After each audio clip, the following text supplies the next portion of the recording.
কচুর শাকে রয়েছে প্রচুর পরিমাণে ভিটামিন ও খনিজ উপাদান সমূহ। ভিটামিন এর পাশাপাশি এতে রয়েছে ভিটামিন বি ও সি, তাই মুখ ও ত্বকের রোগ প্রতিরোধেও কচুর শাক সমান ভূমিকা রাখে। হাই বন্ধুরা, welcome back to my channel. কেমন আছো? নিশ্চয়ই ভালো আছো, আমরাও ভালো আছি। বন্ধুরা, আজকে আমি তোমাদের সামনে নিয়ে চলে এসেছি ছোলা ও নারকেল দিয়ে কচুর শাক রেসিপি। তো ভিডিওটা স্কিপ না করে দেখো, আশা করি ভালো লাগবে। তার আগে বলতে চাই, কাছে দূরে যে যেখান থেকে আমার ভিডিও দেখছো তাদের অসংখ্য অসংখ্য ভালোবাসা ও ধন্যবাদ এভাবে আমার পাশে থাকার জন্য। তো চলো শুরু করে দিই।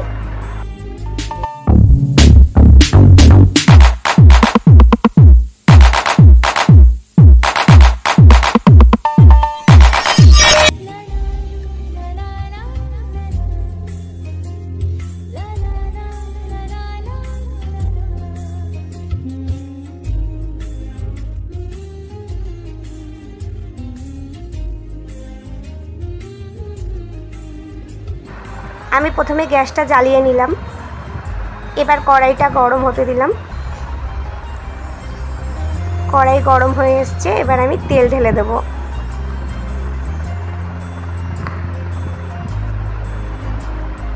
প্রথমে আমি চিংড়ি মাছটা ভেজে নিচ্ছি। এখানে অল্প একটু চিংড়ি মাছ আছে, কারণ আমি দিতাম না, চিংড়ি মাছটা ফ্রিজে ছিল তাই দিয়ে দিলাম।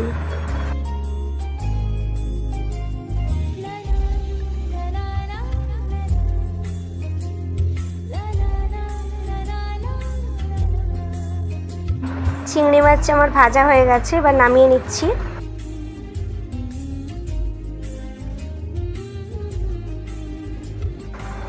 এবার মাছ ভাজার ওই তেলের মধ্যেই আমি আর একটু তেল ঢেলে দিলাম।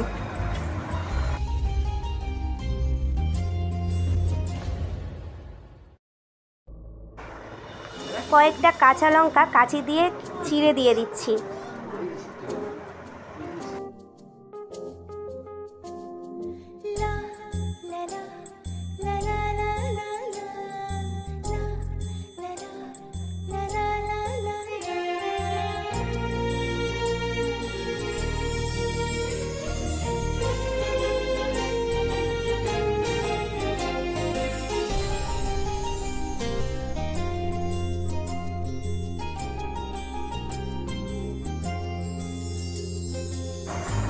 রসুন ও কাঁচা লঙ্কার ভাজা গন্ধ বেরোতে শুরু করলে এবার আমি কচুর শাকটা ঢেলে দেব।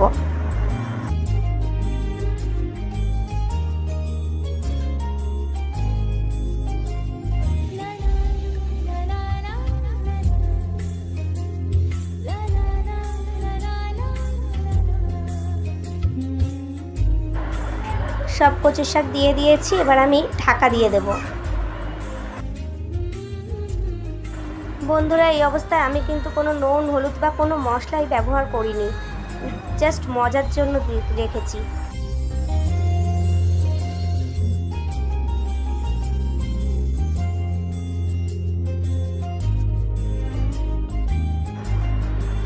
এবার আমি ঢাকনাটা খুলে দেখছি কি অবস্থা।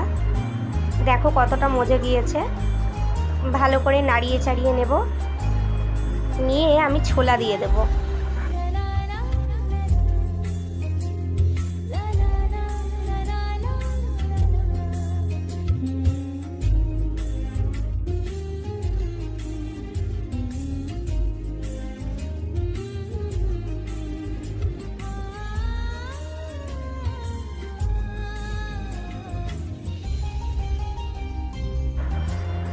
বেশ কয়েকটা কাঁচা লঙ্কা দিয়ে দিচ্ছি।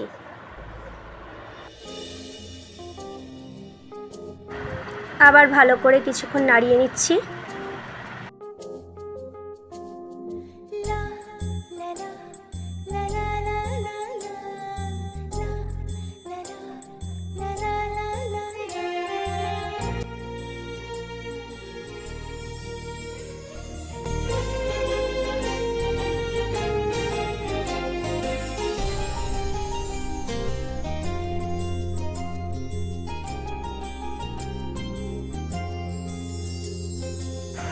শাকের জলটা শুকানো পর্যন্ত ওয়েট করব।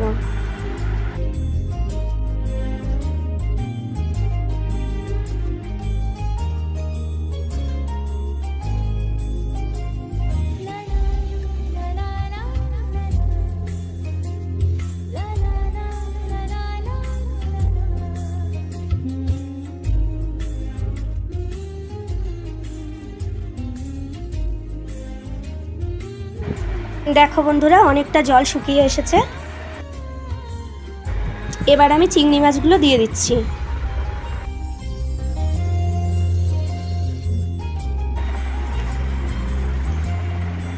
নারকেল কোড়া দিয়ে দিচ্ছি।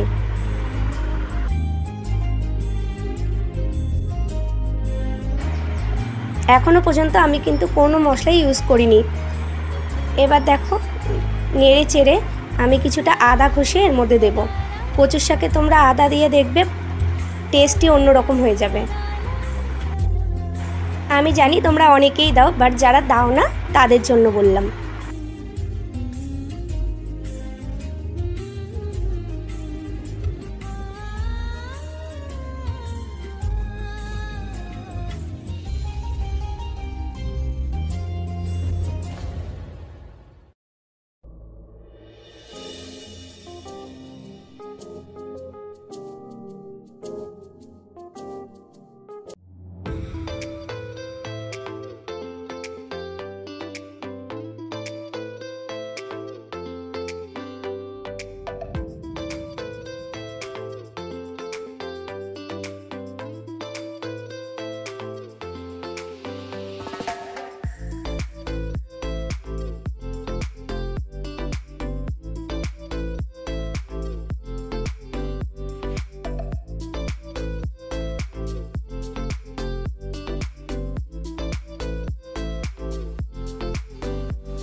পরিমাণ মতো নুন আর চিনি দিয়ে দিচ্ছি।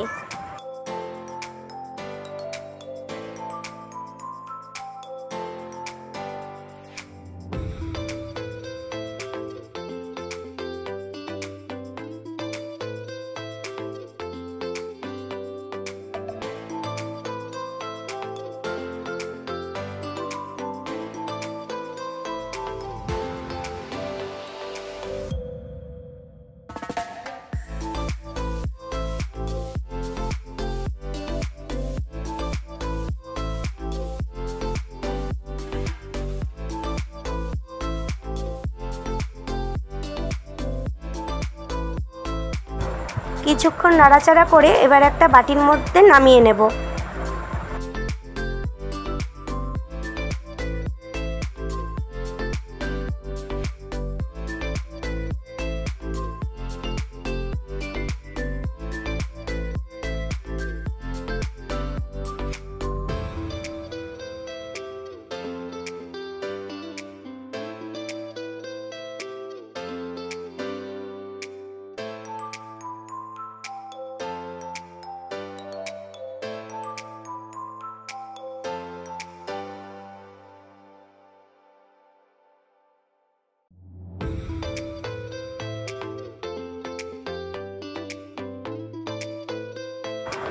আবার কড়াই গ্যাসে বসিয়ে নতুন করে আবার কিছুটা তেল দিলাম।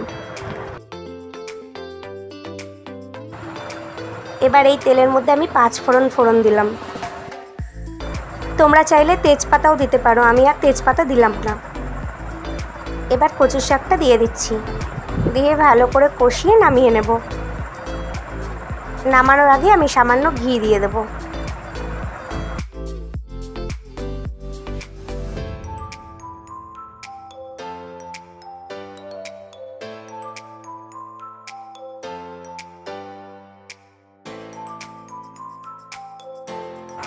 কোনো রকম হলুদ গুঁড়ো, লঙ্কার গুঁড়ো, জিরার গুঁড়ো কিচ্ছু লাগবে না।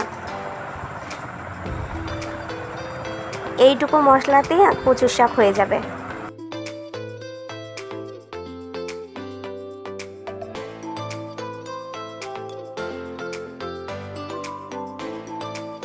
তো বন্ধুরা, আমার এই ভিডিওটা তোমাদের কেমন লাগলো প্লিজ কমেন্ট বক্সে জানিও। আর যারা এখনও আমাকে বন্ধু করনি, ভিডিওটা যদি ভালো লাগে তাহলে সাবস্ক্রাইব করে পাশে থাকা বেল আইকনটা টুং করে বাজিয়ে দিও, যাতে করে আমি ভিডিও দিলেই তোমাদের কাছে আগে নোটিফিকেশন গিয়ে পৌঁছায়।